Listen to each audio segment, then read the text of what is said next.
আপামর বাঙালির খুব কাছের একটি সমুদ্র সৈকত হলো দীঘা। এটি অত্যন্ত জনপ্রিয় একটি স্থান। পকেটে 2-3 হাজার টাকা নিয়ে অনায়াসেই বেরিয়ে পড়া যায় দীঘার উদ্দেশ্যে, দীঘার সমুদ্রকে উপভোগ করতে। হাতে চাই 2 থেকে 3 দিন ছুটি, আর কি চাই, ব্যাস তল্পিতল্পা গুটিয়ে দীঘার পথে পাড়ি দেওয়া।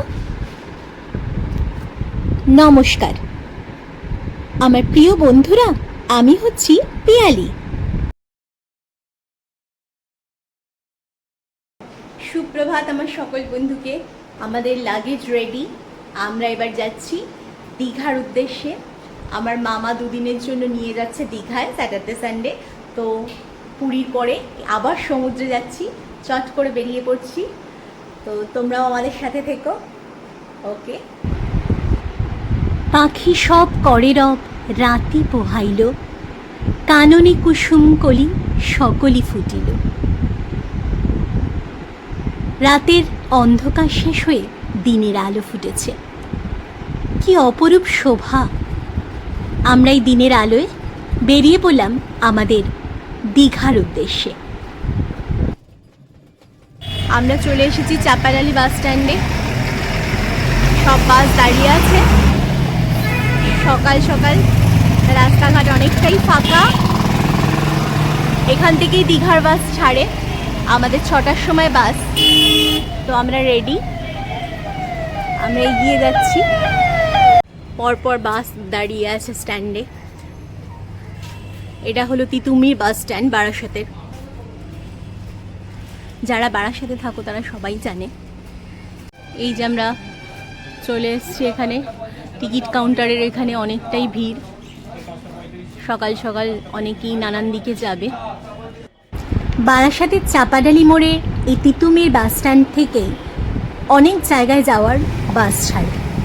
আমরা চলে এসেছি চায়ের দোকানে। সময় কাটছে না, 6টায় বাস, তো ভাবলাম একটু তাহলে চাই খেয়ে নিই।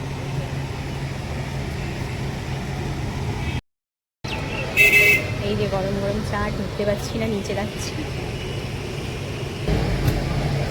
বিস্কুট দাও একটা। ওটা বাদাম বিস্কুট না, বাদামটা দাও, ছলা বাদাম বিস্কুট।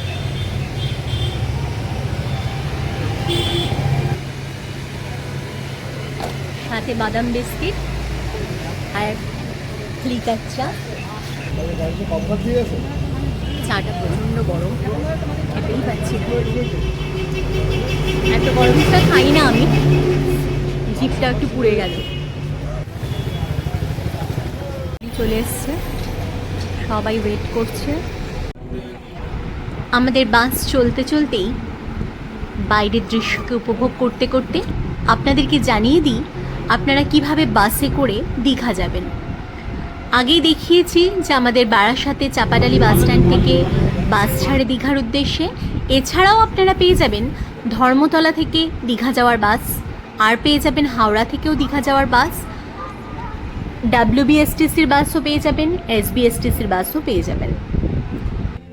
3 থেকে 4 ঘন্টা লাগে দীঘা পৌঁছাতে। আপনারা এসি বাস এবং নন এসি বাস সবটাই পেয়ে যাবেন, সবই অ্যাভেলেবেল। আলটিমেটলি এবার আমরা নামলাম,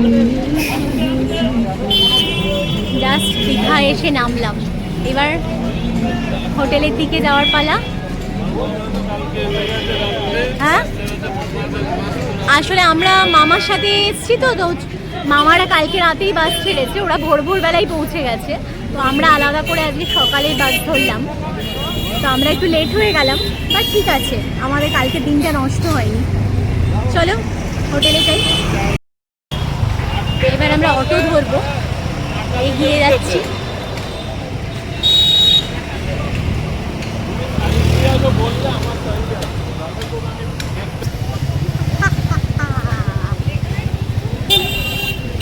সবে পুরীর থেকে ফিরেছি, পুরীর থেকে ফিরেই আবার সমুদ্রকে মিস করছিলাম, তোমাদেরকে আগেই বলেছি।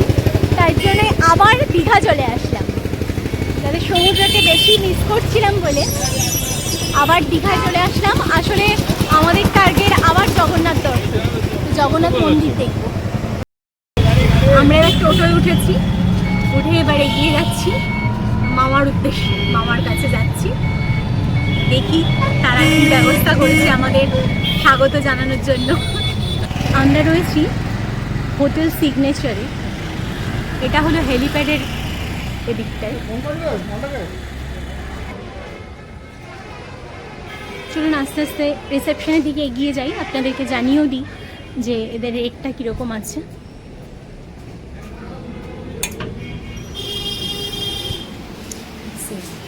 আপনাদের রুমের রেটটা কীরকম আছে একটু বলুন তো। স্টার্টিং প্রাইস হচ্ছে আপনার 1850 থেকে স্টার্টিং। আচ্ছা, 1850 থেকে। আর মানে এই উপরের যে সেকেন্ড ফ্লোরে আমাদের স্টার্টিং 1850, এবার 5টা ক্যাটাগরির রুম আছে, এবারে বিভিন্ন ক্যাটাগরিতে বিভিন্ন রেট আছে। আচ্ছা আচ্ছা, ঠিক আছে। আর আপনার ফোন নাম্বারটা একটু বলুন। Phone number 9883405552। 9883405552। আচ্ছা, সিগনেচারের রিসেপশন। চলুন এবার লিফটের দিকে এগিয়ে যাই।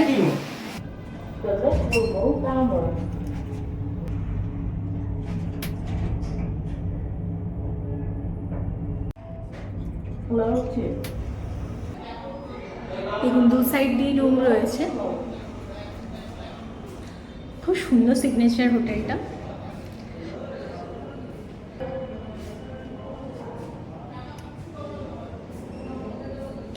আমরা কালকেই ব্যাক করব। আমরা এবার আমাদের রুমে ঢুকছি। আমাদের হোটেলের ঘর খুব সুন্দরভাবে সাজানো গোছানো। বেডের দুদিকে সাইড টেবিল রয়েছে, ইন্টারকমের ব্যবস্থা রয়েছে, ফোনের চার্জারের ব্যবস্থা, এসি, ভীষণ পরিষ্কার পরিচ্ছন্ন।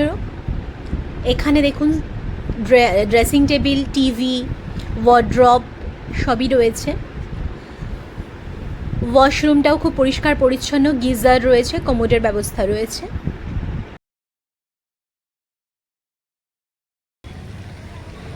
এখন আমরা এই একটু বেরিয়েছি, কারণ ফিরে এসে তারপর তো আর বেরোতেই পারিনি। আর একটুখানি ফ্রেশ হয়ে একটু শুয়ে পড়েছিলাম, মাথাটা একটু যন্ত্রণা করছিল। এখন বেরিয়েছি, তাই এখানে দেখো ছোটো ছোটো দোকান রয়েছে। এই আমি আর রাজীব বেরিয়েছি, ছেলে বেরোয়নি। ও বলছে না আমার ভালো লাগছে না। আমি বললাম ঠিক আছে, আমরাই তাহলে দুজনে বেরোই। একটু হেলিপ্যাডের দিকে যাচ্ছি, টুকটুক করে দেখি সব। এই যে আমরা চলে এসেছি হেলিপ্যাডের এখানে। ওই দেখো ওখানে হেলিকপ্টারগুলো নামে।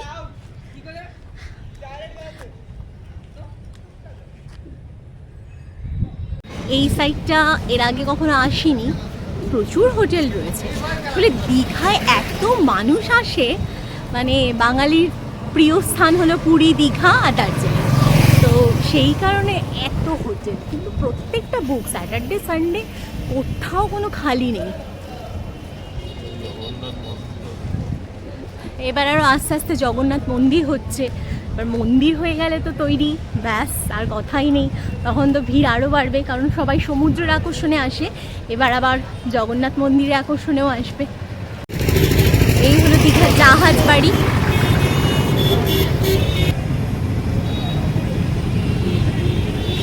সুন্দর লাগছে, পুরো মনে হচ্ছে একটা জাহাজই দাঁড়িয়ে আছে, তাই না?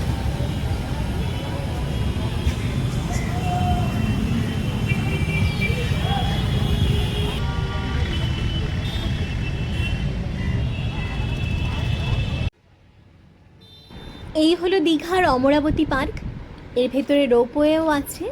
বাচ্চাদেরকে নিয়ে আসলে তাদের খুব ভালো লাগবে, আর বড়রাও আসতে পারে অবশ্যই।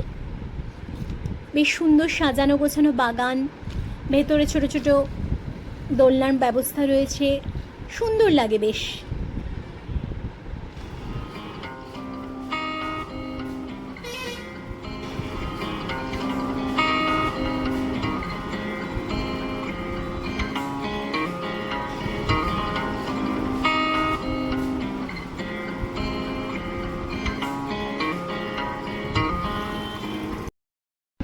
এটা হলো ভরপেট রিসোর্ট।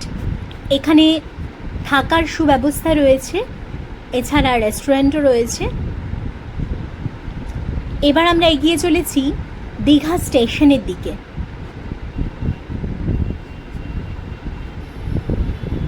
চলুন আমাদের সাথে দীঘা স্টেশনটা দেখে নিন ঘুরে।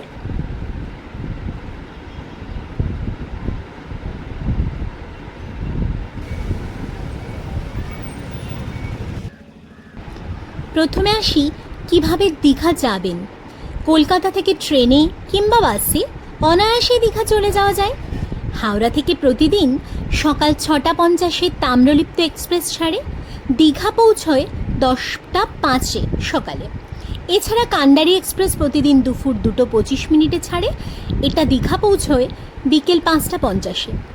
সপ্তাহে একদিন শনিবার পাহাড়িয়া এক্সপ্রেস ছাড়ে, এটা সকাল 7:50 ছেড়ে সকাল দুপুর 1:55 পৌঁছে যায়।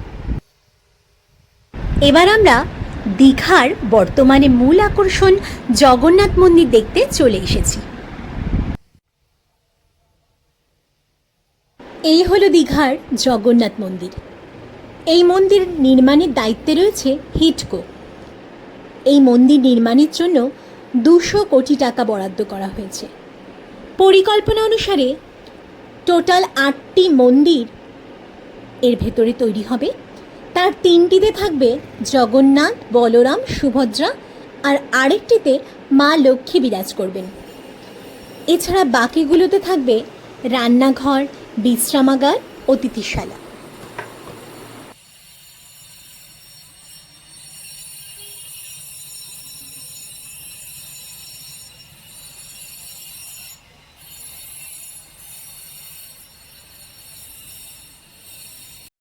চলে এসেছি দীঘার জগন্নাথ মন্দিরের সামনে। আপনারা দেখতেই পাচ্ছেন এই হলো মন্দির চত্বর। তো কাজটা এখনও সম্পন্ন হয়নি।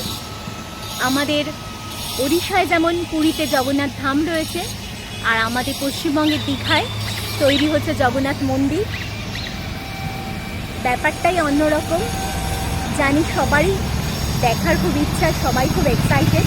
কিন্তু এবার রথে এটা উদ্বোধন হওয়ার কথা ছিল, বাট কোনো কারণে হতে পারেনি, কারণ এখনও মন্দিরের কার্য সমাপ্ত হয়নি, এটা আন্ডার কনস্ট্রাকশন। তো সেই কারণে শেষ হলেই আমরা দেখতে পাবো। আশা করা যায় সামনের বছরের মধ্যে এটা উদ্বোধন হয়ে যাবে। খুবই সুন্দর একটা ব্যাপার। আগে দীঘার আকর্ষণ ছিল সমুদ্র, এখন তার সাথে জুড়ে গেল দীঘায় জগন্নাথ মন্দির। ব্যাপারটাই অন্যরকম হয়ে যাবে। শুধুমাত্র সমুদ্র দেখার জন্য সবাই আসবে না, জগন্নাথ মন্দিরে দর্শন করার জন্যও আসবে। এখানেও জগন্নাথ, বলরাম, সুভদ্রা 3জনেই থাকবে। একটা অন্যরকম অনুভূতি হবে আশা করা যায়। দেখা যাক কবে মন্দির সমাপ্ত। এই হলো জগন্নাথ মন্দিরের মূল প্রবেশদ্বার। রাজস্থানের বিখ্যাত হংসী পাহাড়পুরের বেলে পাথর দিয়ে এই মন্দির তৈরি হচ্ছে।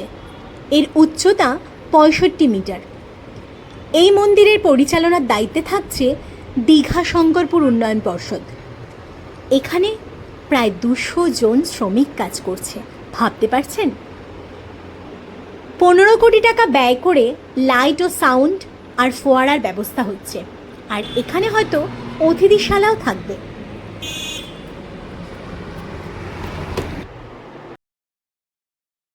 পথে চলতে চলতে দুধারে সবুজের সমারোহ, আর আমরা পথ চলতে চলতে চলে আসলাম একটি মাঠের মধ্যে। এখানে লোকাল ছেলেমেয়েরা খেলা করছে। দেখতে পাচ্ছেন দূরে ঝাউবন, কি সুন্দর লাগছে।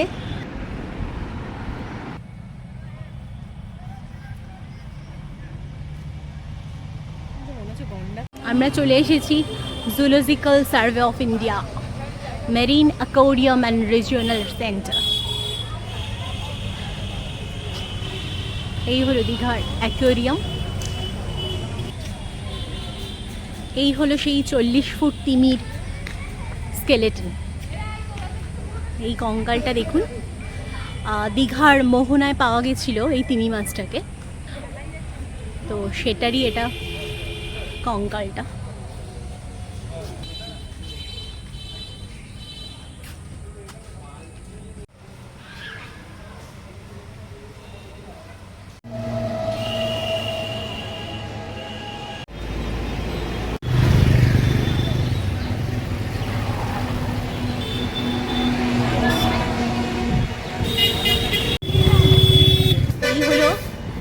অপরাজিতা কটেজ। আগে আমরা এই অপরাজিতা কটেজের থাকতাম আর কি। এই কটেজে এত সুন্দর লাগতো থাকতে, কারণ এর পরিবেশটা না অন্যগুলোর থেকে অনেক ডিফারেন্ট, অনেক আলাদা। এই রুমগুলোতেই আগে আমরা থাকতাম, কিন্তু এখন অনেকটা পরিবর্তন হয়ে গেছে। তখন একটা অন্যরকম লাগতো, পুরো ঝাউবনের মধ্যে মাঝখানে একটু পুরনো ঘর, বেশ সুন্দর লাগতো। এখন সেগুলো সুন্দর করে কালার ঠালার করে অন্যরকম করে রেখেছে। আগে মানে আমি বলছি অনেক আগে, মানে যখন ছোট ছিলাম আর কি। তারপরে আর খুব একটা আশা হয় না। এর মধ্যে পার্কও রয়েছে।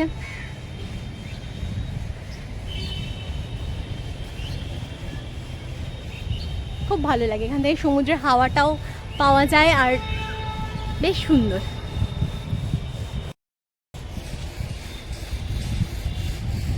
আমার ছেলে বেরোতে চাইল না, ভালো লাগছে না। ও আসলে একটু এই ছোটো ছোটো দোলনা, তারপরে এগুলো একটু চড়তে পারতো। বড় হয়ে গেছে অবশ্য, তবুও ভালো লাগে। একটু বসি, একটু বিশ্রাম নিই। বেশ সুন্দর এই দিকটা,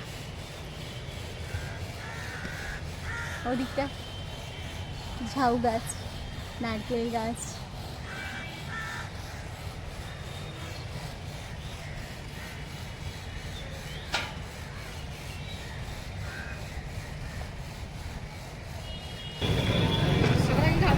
এই যে ছোট ছোট জিনিসপত্র দেখাতে শুরু করে দিলাম।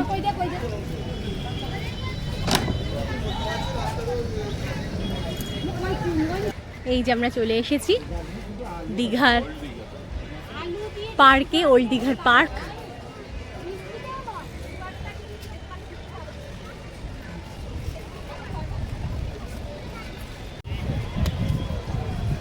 কত লোক বসে আছে, বিকেল বেলাটা খুব সুন্দর লাগে।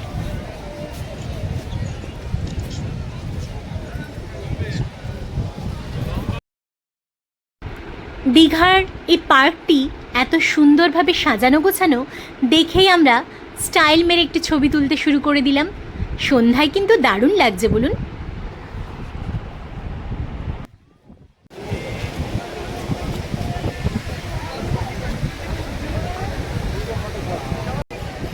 চলে এসেছি সমুদ্রের পাড়ে, একদম আবার পুরীর সমুদ্রের মতো, আবার সমুদ্রে।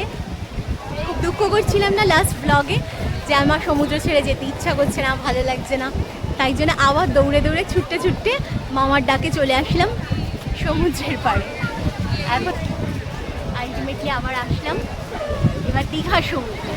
পুরীতে তো আর এবছর যেতে পারবো না, আবার নেক্সট ইয়ার পুরী যাবো। তো ঢেউ আছে প্রচুর, কিন্তু লাস্ট টাইম যখন এসেছিলাম এতটা ঢেউ ছিল না, এবারে বেশ ভালোই ঢেউ, প্রচুর ভিড়।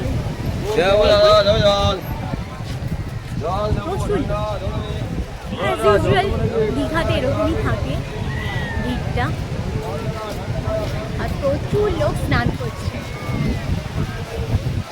প্রচুর লোক স্নান করছে। আসলে সন্ধ্যেবেলাটা স্নান করতে খুব ভালো লাগে, তো তার জন্য।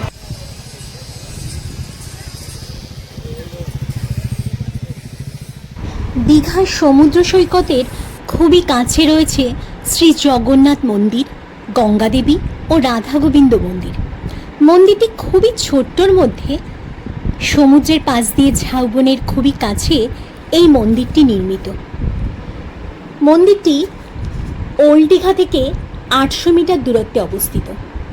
বর্তমানে যে পুরনো জগন্নাথ মন্দিরটি রয়েছে তাতে 3টি ঘর, আলাদা আলাদাভাবে 3টি মূর্তি স্থাপিত রয়েছে। তার চারিপাশে গ্রিল দিয়ে ঘেরা এবং কাঁচ দিয়ে ঘেরা। সবার মধ্যখানে রয়েছেন আমাদের প্রভু শ্রী জগন্নাথ দেব, সাথে বলরাম, সুভদ্রা। এছাড়া মহাকালী ও বাবা লোকনাথ রয়েছে। মন্দিরের দুপাশে 2টি সিংহ মূর্তি পাহারারত। মন্দিরের উপরিভাগে রয়েছে ভগবান বিষ্ণু, দেবাদিদেব মহেশ্বর কাঁধে মা সতীকে নিয়ে অবস্থান করছে। আর সর্বশেষে রয়েছে রাধাকৃষ্ণের যুগল মূর্তি। এখানে মা গঙ্গার শ্বেত ধবলা মূর্তি মকরের পিঠে অধিষ্ঠিত। এই মূর্তি প্রতিষ্ঠা কারণে আছে এই গঙ্গা দেবী সর্বদাই জেলে, অর্থাৎ যারা প্রাণীর ঝুঁকি নিয়ে মাঝ সমুদ্রে পাড়ি দেয় সেই ধীবরদেরকে তিনি সর্বদাই রক্ষা করছেন। কথিত আছে আধ্যাত্মিকতার শহর পুরী সমুদ্র থেকেই ভাসতে ভাসতে এই মূর্তি দীঘার সমুদ্রে ভেসে ওঠে। সমুদ্র আমাকে টানে তার বিশালতায়। আমি হয়তো সমুদ্র হতে চেয়েছিলাম, অথবা সমুদ্র ছিলাম কোনো এক জন্মে। যাতায়াতের পথটা একটু বেশ নিরিবিলি। প্রপার ওল্ড দীঘা বা নিউ দীঘা সেটা বেশ ভিড়, প্রচুর লোকজন সেখানে থাকে, কিন্তু এই যাতায়াতের পথটা বা এর মধ্যেখানে যে জায়গাগুলো আছে সেখানে বসে একটু হাওয়া বা সমুদ্র দেখার জন্য বেশ ভালো। দূরে কিছু শুটিং হচ্ছে সম্ভবত লাইট জ্বালিয়ে সন্ধ্যাবেলায় নিরিবিলিতে।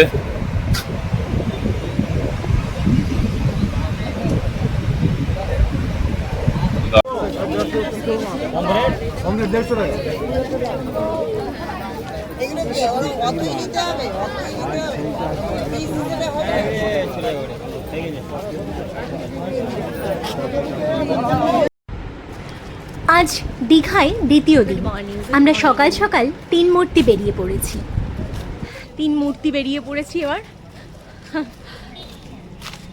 রোদ উঠেছে ভালোই, বাবা কড়া রোদ উঠেছে। এবার যাই একটু এগিয়ে গিয়ে টুকটুক করে সমুদ্রের দিকে এগিয়ে যাই, ঘুরি, দেখি, তোমাদেরও দেখাই।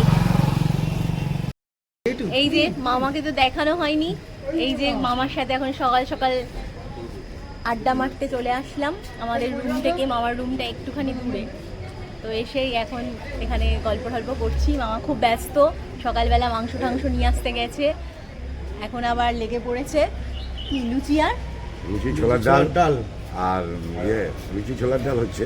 আর সকালবেলা হচ্ছে দুপুরবেলা খাসির মাংস হচ্ছে, আলু পোস্ত হচ্ছে, ডাল হচ্ছে। বাহ, খাসির মাংস, আলু পোস্ত, ডাল, হেভি ব্যাপার। এই আরেক দাদা, সবাই রয়েছি একসাথে, খুব মজা হচ্ছে। আবার দুপুরবেলায় খাওয়ার সময় আমরা সবাই একসাথে হব, দেখা হবে। আমরা এবার একটু ঘুরে আসি। হাঁসবাড়ির পাশ থেকেই আমাদের যাওয়ার রাস্তাটা। সারি সারি ডাব বসে গেছে, সবাই সকাল সকাল ডাব খাচ্ছে। চলে এসেছি আমরা সমুদ্রের পাড়ে।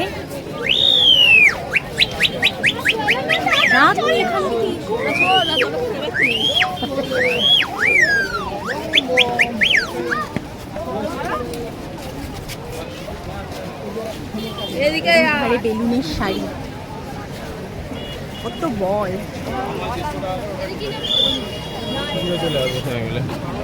চলুন আমরা এগিয়ে যাই, নামি, দেখাই কতটা ভিড়। পিল পিল করছে লোক, দেখুন দেখুন, বাপরে বাপ, দেখো বন্ধুরা কত লোক। মানে শনি রবিবার দীঘার সমুদ্র সৈকত একদম পিল পিল করছে লোক। পিঁপড়ের মতো লাগছে সবাইকে, দেখো ছোট ছোট পিঁপড়ে মনে হচ্ছে। সব ঘোড়া দাঁড়িয়ে আছে,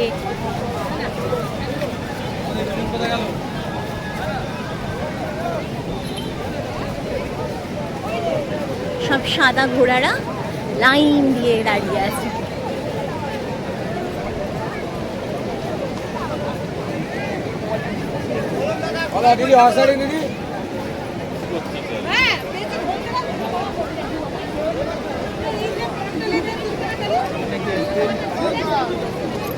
ঘোড়ারা কি সুন্দর সেজেছে দেখুন।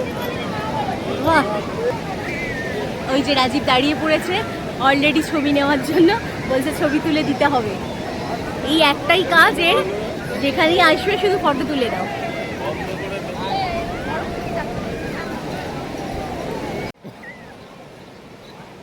সমুদ্র, তোমাকে ভালোবাসি বলেই তো প্রতিনিয়ত তোমার কাছে ছুটে আসি। শুধু তোমারই ভালোবাসায় আমি সিক্ত হতে চাই।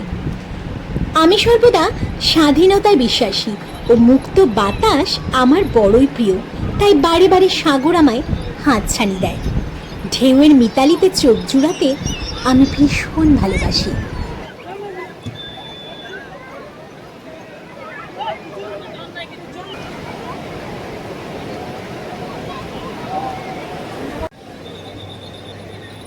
সমুদ্র আমাকে শিখিয়েছে সব ভুলতে, শিখিয়েছে হাজারো ব্যথার গর্জন নিয়ে বাঁচতে।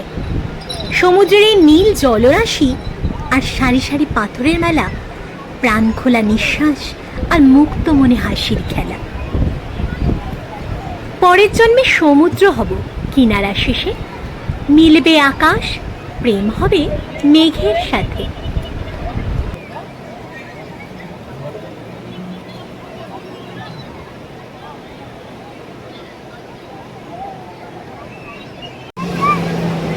দীঘার সমুদ্রে বালিটা এমন একটা বালি যে যেটা দেখলে মানে সত্যি কথা বলতে একটু কিরকম ঘোলাটে ঘোলাটে আর কি। তো অন্যান্য সমুদ্রের থেকে দীঘার সমুদ্রটা অনেকটাই আলাদা, কারণ এই বালিটা এর সাথে মিশ্রিত হয়ে সমুদ্রের জলের সাথে কেমন কাদা কাদা ঘোলা ঘোলা হয়ে রয়েছে। তো একটু স্নান করতে একটুখানি কিরকম অস্বস্তি হচ্ছে আর কি।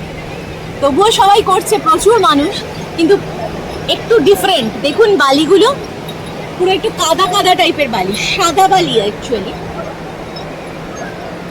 পুরীর যে বালিগুলো সেটা একরকম, যে বালিটা ধুলে বেরিয়ে যাচ্ছে, কিন্তু এই বালিটা না কাদা কাদা টাইপের বালি, যেটা পুরোপুরি জলের সাথে মিশ্রিত হয়ে রয়েছে।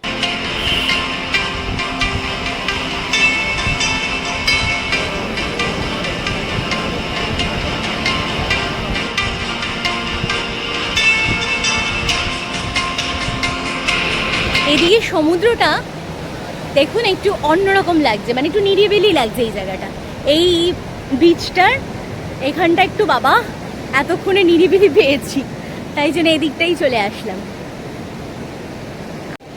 এটা একটু নিউ দীঘা থেকে আমরা উদয়পুর বিচের দিকে এগিয়ে যাচ্ছি, তার জন্যই হয়তো একটু নিরিবিলি এই সাইডটা। ওল্ড দীঘার আশেপাশে প্রচুর ভিড়, প্রপার নিউ দীঘাটাতেও প্রচুর ভিড়, কিন্তু এই জায়গাটা পার্টিকুলার একটু কম ভিড় তুলনামূলকভাবে, আর বেশ ভালোও লাগছে। ওই দেখুন, এটা হলো ঢেউসাগর এরিয়াটা, কি সুন্দর সাজানো গোছানো না? ওই যে ময়ূরপঙ্খী, এইটা একটা চিলড্রেন্স পার্ক অ্যাকচুয়ালি, বেশ বাচ্চাদের ছোট ছোট রাইডিং রয়েছে, আর জায়গাটাও খুব সুন্দর, মানে দেখার মতো আর কি। একটু উঁচুর থেকে তো বেশ ভালো লাগে ওখানটা, ঝাউবনে ঘেরা।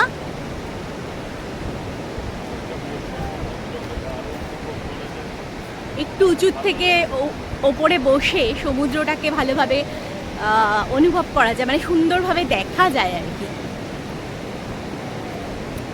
ওই যে সোজা দূরে উদয়পুর বিচটা দেখা যাচ্ছে, দেখুন।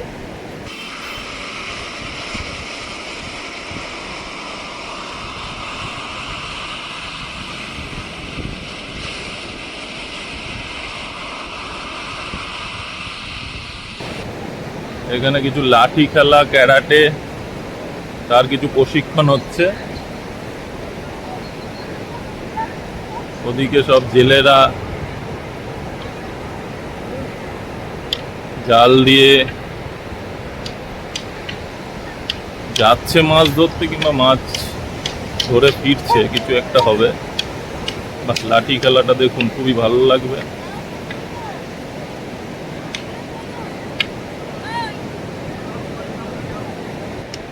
এক সময় আমিও একটু লাঠি খেলা শিখেছিলাম, কিন্তু সে তো ভুলে গেছি। ছোটবেলায় একটু শেখা হয়েছিল।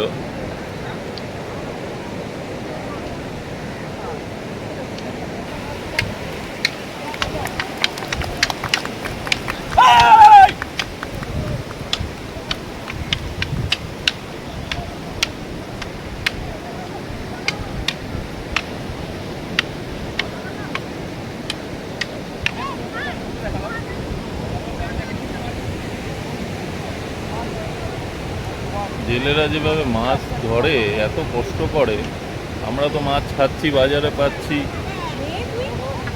কিন্তু এরা যেভাবে কষ্ট করে সমুদ্র থেকে মাছ ধরে নিয়ে আসে সেটা সত্যি খুব কষ্টকর ব্যাপার। ভালো করেছে।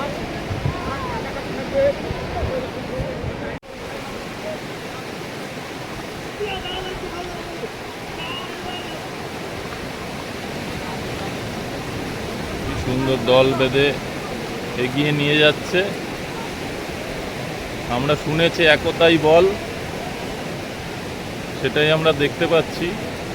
আমরা এখন সবাই একাই থাকতে পক্ষপাতী, একাই থাকতে চাই, কিন্তু একতাই যে সমস্ত ক্ষেত্রেই বল তা প্রতিটা মুহূর্তেই আমরা উপলব্ধি করি, কিন্তু তবু এই ব্যাপারগুলো আমাদের মধ্যে থেকে হারিয়ে যাচ্ছে।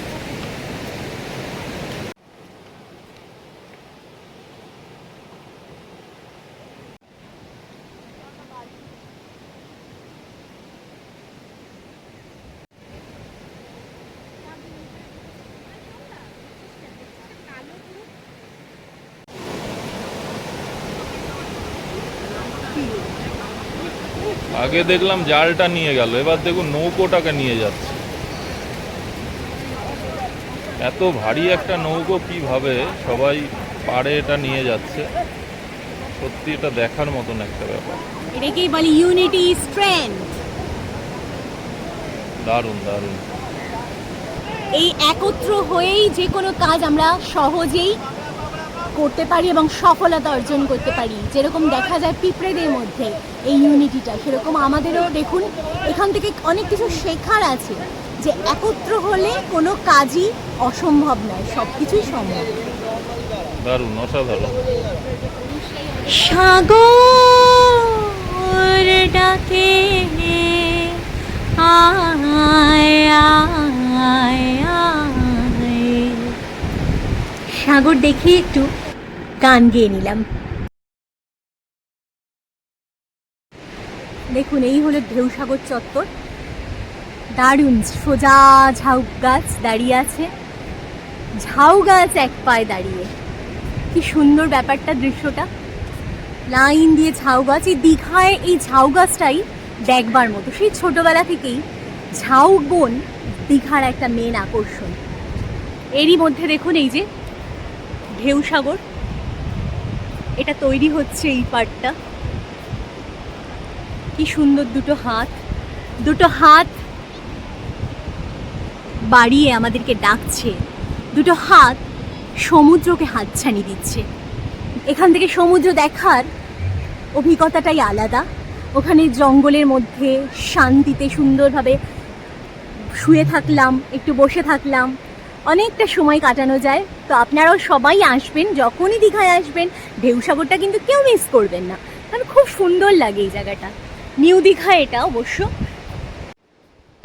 ঢেউসাগরের মধ্যে এই ময়ূরপঙ্খী দেখতে কি সুন্দর, নীল রং যেমন ময়ূরের রং হয়, তার উপরে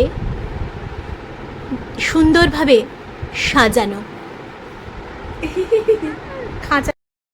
ঢেউসাগরে প্রবেশ করার সময় হলো সকাল 10টা। এই হলো ঢেউসাগরে ঢোকার টিকিট কাউন্টার, ঠিক আছে? তো তোমরা যখনই আসবে এখান থেকে এসে টিকিট কাটতে হবে। এখন তো বন্ধ রয়েছে।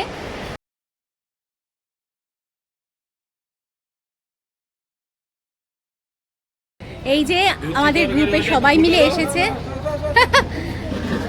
এই যে লুচির ডাব্বা মামা দিচ্ছে, ওই যে এক মামি বসে আছে, কানু মামা বসে আছে, আরো অনেকে রয়েছে। সবাই মিলে আমরা এখানে এসে এনজয় করছি। ঘরে তো সবাই খায় একা একা, কিন্তু এখানে বসে সবাই মিলে একসাথে খাওয়ার একটা মজাই আলাদা।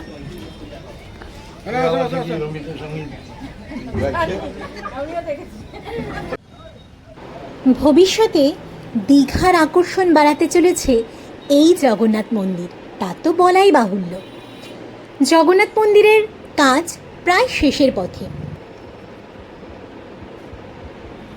এই জগন্নাথ মন্দিরটি তৈরি হয়েছে নিউ দীঘা স্টেশনের অত্যন্ত কাছে।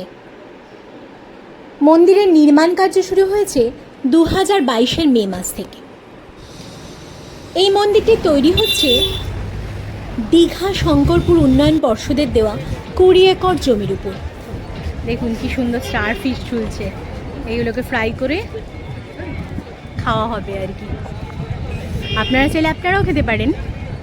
কি সুন্দর লাগে, দেখুন রং বেরঙের গাড়ি, বাহ কি সুন্দর। চড়বে নাকি সবাই? না, আমাদের মনে হচ্ছে বয়সটা পেরিয়ে গেছে, একটু বুড়ো হয়ে গেছে, এগুলোতে উঠতে পারবো না। জায়গাটা কি বলে খুঁজে আসবে কি করে? খনিকা মার্কেট। কি মার্কেট? খনিকা মার্কেট। খনিকা? হ্যাঁ। আচ্ছা আচ্ছা। ওনার কাজু খুব সুন্দর, আমরা আগের বছরও নিয়ে গেছি, তাই জন্যই আবার ফিরে ফিরে আসি ওনার কাছেই। তোমরাও আসবে, এবং খুব ভালো কোয়ালিটির কাজু পাওয়া যায় ওনার কাছে। আমরা এখন বাসে করে চলেছি, আমাদের বাস 1:01 নাগাদ ছাড়লো আর কি। তো আমরা এখন বাসে করে ফিরবো। মামা যে ইছাপুর থেকে যে বাসটা নিয়ে এসছে সেই বাসে করে আমরা এবার ফিরবো। আমরা আসার সময় আমরা পার্সোনালি এসেছিলাম, এখন আমরা সবাই মিলে একসাথে বাসে করে ফিরছি। उसके बिना एक पल भी जीना मुश्किल है, जान से भी प्यारा मुझको मेरा दिल है। এখন রাত 3টে মতো বাজে, এখন আমাদের বাস কোলাঘাটে থামলো। তো সবাই একটু নেমে একটু চা জল খাচ্ছে। প্রচুর বাস রয়েছে, লাইন দিয়ে বাস দাঁড়িয়ে আছে। ভাবলাম একটু নামি, নেমে একটু আড়ামোড়া ভাঙি। বেশ ভালোই লাগছে, এটা একটু অন্যরকম লাগছে, এই একটু রিল্যাক্স হয়ে নেওয়া। 3টের সময় মনেই হচ্ছে না যে এটা 3টে বাজে। তোমরা তো এখন হয়তো সবাই ঘুমাচ্ছ, আর আমি এখন ব্লগ করছি, বেশ মজার ব্যাপার। ঠিক আছে, গুড নাইট, তোমরা ঘুমাও। বাসও ফিরে চলেছে, আমাদেরও এবার ফিরে যাওয়ার পালা। আমাদের এবারের ভ্লগ আমরা এখানেই শেষ করছি। আবার দেখা হবে আমাদের নেক্সট ব্লগে। সাবস্ক্রাইব করতে ভুলবেন না কিন্তু।